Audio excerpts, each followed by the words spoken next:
ଚତୁର୍ଥ ଶ୍ରେଣୀ ଓଡ଼ିଆ ବହିର ନାଁ ହେଉଛି ଭାଷା ମହକ। ଦେଖନ୍ତୁ କଣ ସବୁ ପରିବର୍ତ୍ତନ ହେଇଛି। ପ୍ରଥମ ପାଠର ନାମ ହେଉଛି ଟିକି ଚଢ଼େଇ।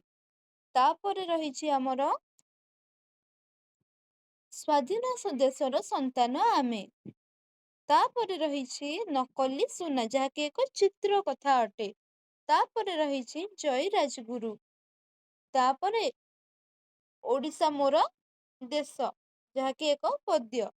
ତାପରେ ରହିଛି ଆଚାର୍ଯ୍ୟ ହରିହର। ତାପରେ ଜ୍ଞାନ ବିଜ୍ଞାନର କଥାରେ ଆମେ ଦେଖିବା ଆମ ସୂର୍ଯ୍ୟଯାନ ଓ କମ୍ପ୍ୟୁଟର ଏକ ପରିଚୟ। ତାପରେ ପ୍ରକୃତି ଓ ପରିବେଶରେ ଆମେ ଦେଖିବା ନିମ୍ବ ଗଛ, ଗଛ ଓ କାଠୁରିଆ, ନିବେଦନ। ଆମ କଥାରେ ଆମେ ଦେଖିବା ବୋଇତ ବନ୍ଦାଣ, କବାଡି ଖେଳର ମଜା।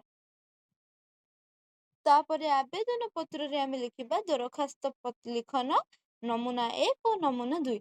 ଯଦି ଆପଣମାନେ ଚାହୁଁଛନ୍ତି ଏଇ ସବୁ ପାଠର ଭିଡିଓ ଗୁଡାକ ମୁଁ ଆପଣମାନଙ୍କ ପାଖକୁ ଛାଡେ, ତାହେଲେ ଆପଣମାନେ ମୋର ଚ୍ୟାନେଲକୁ ବହୁତ ଜଲ୍ଦି ସବସ୍କ୍ରାଇବ କରିଦିଅନ୍ତୁ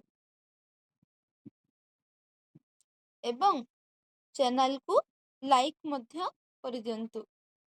ଥ୍ୟାଙ୍କ ୟୁ। ଭିଡିଓଟିକୁ ଶେଷ ଯାଏ